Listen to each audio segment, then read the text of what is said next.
Hey, if you're starting out making videos, one of the best ways to get started is to film weddings. And in my darkest times, you got me feeling like life is good, yeah. Life is good. It teaches you everything you need to know about filmmaking, from how to tell a story to how to be quick.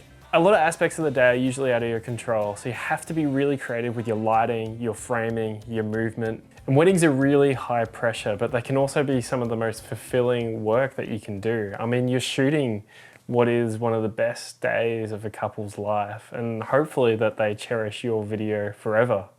Hopefully. Filming or photographing weddings can also be a really well-paying gig, so I always recommend to anyone that's getting into filmmaking to try and go out and shoot a few weddings. Weddings isn't for everyone, and if it's not for you, don't do too many, but if you do enjoy it, you can learn so much. So if you're a beginner filmmaker, I've pulled together 5 steps to help you get started filming weddings. This here is the Lumix G85. It's the first camera I actually ever bought and the first camera that I ever made money through filmmaking. The GH4 and the GH5 was very popular for filming weddings, and I actually couldn't afford that camera at the time, especially like with a lens and adapter combination. So after doing a lot of research, I actually ended up going with the Lumix G85, which I think only shoots 25 frames per second at 4K. And if you want to do 60 frames per second, you have to bump it down to 1080p. So I definitely felt hamstrung at the time, because when you go onto YouTube and you look at other filmmakers and they're talking about shooting in all this slow motion, smooth, buttery B-roll, I couldn't really do any of that on here unless I bumped it down to 1080p, and I didn't like the image that came out of it. I think you can pick one up secondhand for $700 nowadays, so it's really cheap. Having a camera that also shoots autofocus is probably something that's really important to have. This G85 actually doesn't have autofocus, so I was shooting all my weddings when I was starting out in completely manual focus. But to get started, I do recommend just going with something that's 4K, 25 frames per second. If it has autofocus, that's definitely a bonus, but as I keep saying, it's not necessary. I should probably put this down before I drop it. So my second step is reaching out. I actually highly recommend, especially if you're a beginner filmmaker, to offer even your first 1, 2, or 3 weddings for free, and then start building your way up, and then start charging a little more and a little higher to cover the cost of travel and all that. And trust me, you're actually gonna prefer it this way. It takes the pressure off you and the couple and actually gives you the freedom and flexibility to learn and experiment with different filmmaking techniques on the day. I actually landed my first wedding gig because I decided one day I really wanted to get into it, and so I started telling my family and friends that I wanted to get into filming weddings. And eventually word slowly started spreading around, and that my grandmother's hairdresser's friend's cousin or something like that actually was getting married. So that's actually how I got my first wedding gig. So I recommend just telling your family and friends that this is actually something you want to get into. So once you've got that first wedding film under your belt, then you can start building up that portfolio and proving to people that, you know, I can actually do this. And then you can start charging higher prices for it too. Weddings are so incredibly fast-paced, and action is happening all around you that you need to capture. You can't be in the middle of a ceremony and be going, what ISO is this? Or, what aperture should I be using right now? You can't be doing any of that, otherwise you're gonna miss really key moments. So you need to know your camera, its settings, and how to expose it correctly. This includes any other accessories like a microphone. You need to know how to set your levels correctly. You need to know how to set up your gimbal correctly and balance it really quickly if you need it in a pinch. You need to know your settings without any issues.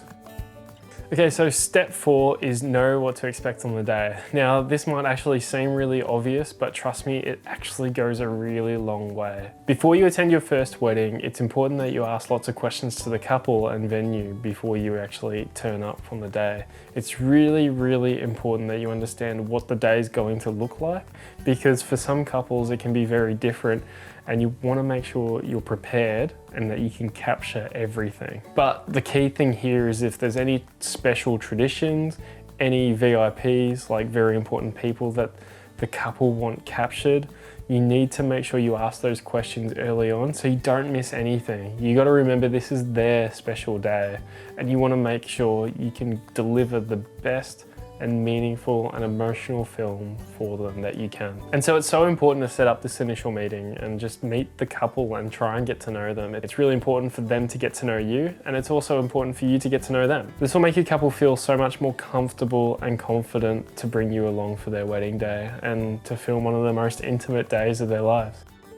This one may actually seem a bit vague, but it's so important that you find and tell that story of the wedding day and make it essentially as emotional as possible. Wedding days are generally structured around preparations, the ceremony, and then the reception. This already gives you a great structure for your film, and once you know what to expect on the day, you can really focus on those small and meaningful moments. So what I really try and do at a wedding is really try and capture all those special little moments that happen throughout the day.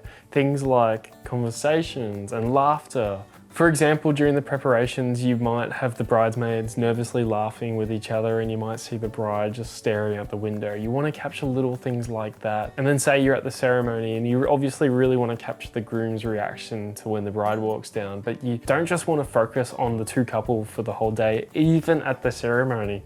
You want to capture the audience and some of the key members that are there, so you can help build that story when you come to the edit. And finally, the reception, where everyone's celebrating and just having such a good time, and you want to be in there amongst the action. If the bride and groom are dancing, you want to be in there amongst them, obviously not get in their way, but just be there and be a part of it and have a good time. And then if you see someone crying or the bride's crying, quick, you need to get in there and you need to capture that immediately. It's like go. So when you're at the wedding day, you always want to try and focus on any emotional elements throughout the day and really capture those key special moments. So you've now shot your first wedding, you've edited it all together and sent it to the couple, and they absolutely love it.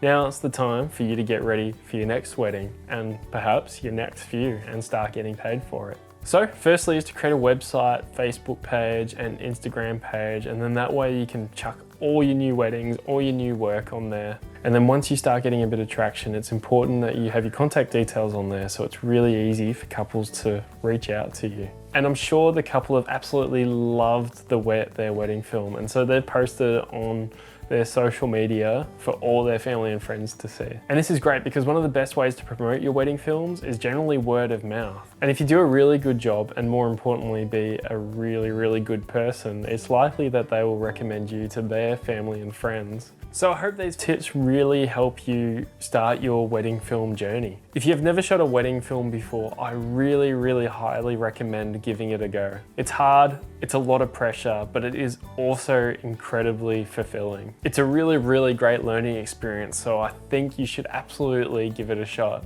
I hope you really enjoyed the video and maybe even learned something from it, or hopefully inspired you to just go out and start shooting weddings. If you really liked it, please feel free to like and hit the subscribe button, and stay tuned for, I guess, the next one. See ya.